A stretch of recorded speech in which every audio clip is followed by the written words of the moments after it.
Well, hi everyone, welcome to Mr. Mars Blades and part 2 of the Australian Knifemakers Guild Challenge.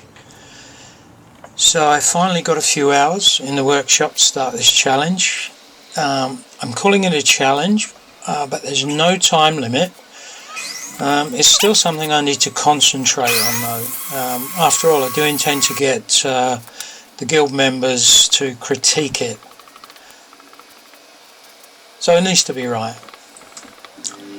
For those who missed my last video, I need to enter 3 knives which incorporate various elements for them to be considered for judging.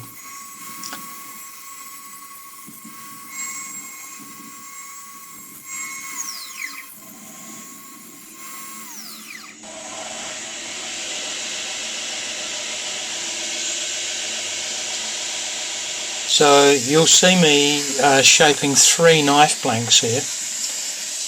One will be a taper tang, one a hidden tang, and one with a metal guard, one with a hidden tang and metal guard, and one with bolsters. So it's 3 different types of construction, if you like.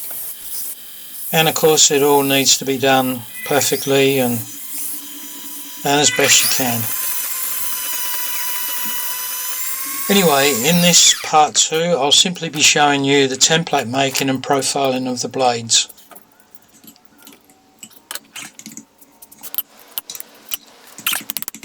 Now I will eventually be building one at a time, but that's after I've done the heat treatment. So I want to heat treat them all together for practical purposes, hence starting with the 3 blanks you see me doing here.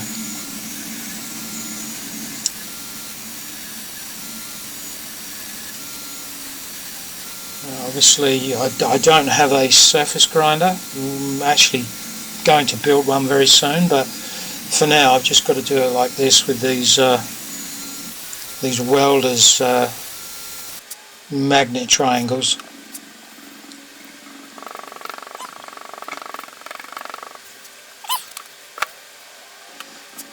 So I always think it's good to make templates before making before marking the steel, because for me it's a profile you can go back to again and again, and it's a lot easier to work with as well than paper.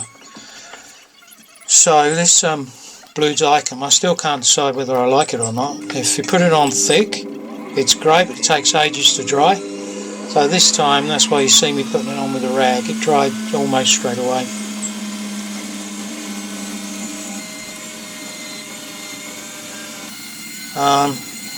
Yeah, so there's nothing really unusual with this part of the build. I just wanted to share it with everyone and show what I do in a knife build. It's not a tutorial, as I often say, but it's just what I do. So anyone that watched my last video might notice that one of them I said I would build out of stainless steel, and all of these you see me cutting out of carbon steel.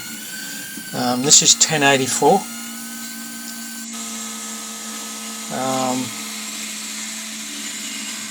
Now I will be doing a stainless one, but for now it's going to be carbon steel. The stainless hasn't arrived yet.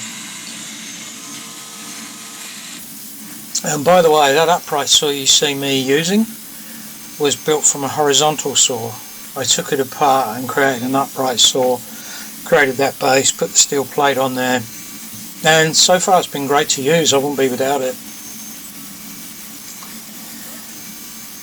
I try not to bore you too much with profiling, so I'll speed it up as much as I can.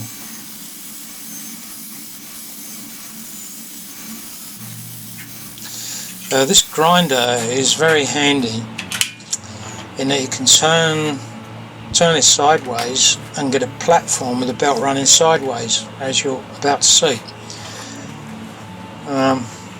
It's much easier to clean up the edges of a blank and finish profiling it, especially as you'll see in a minute with a larger round wheel that I put together actually using the parts I had in the shop.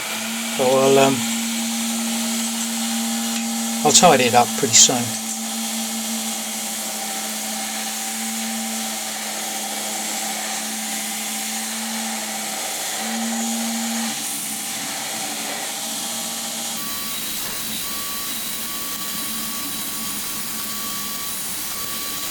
I've only ever done one voiceover video before, and I'm not sure if I like it. It is very handy, and you don't have to, whilst you're actually filming, you don't have to go through chapter and verse about what you're doing. I find it makes the build very, very disjointed and very hard to do. But so here's that larger round wheel that I've built.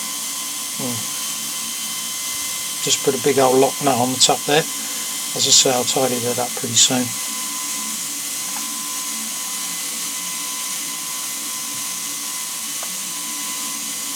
So you'll see me going through a couple of different belts. They're all older belts. I find them okay to do, especially this edge profiling.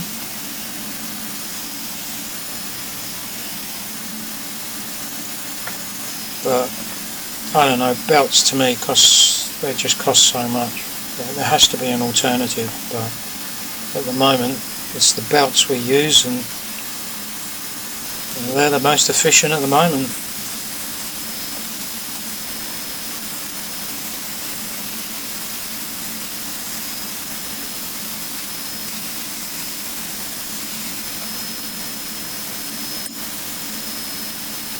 Now I'm going to make another plate for this round wheel so that it fits on top of the other plate, but it's scalloped around or shaped around that wheel so you can get, much closer in. It does a pretty good job as it is.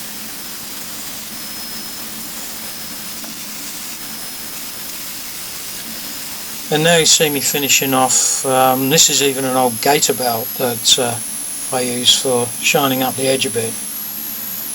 Does a great job.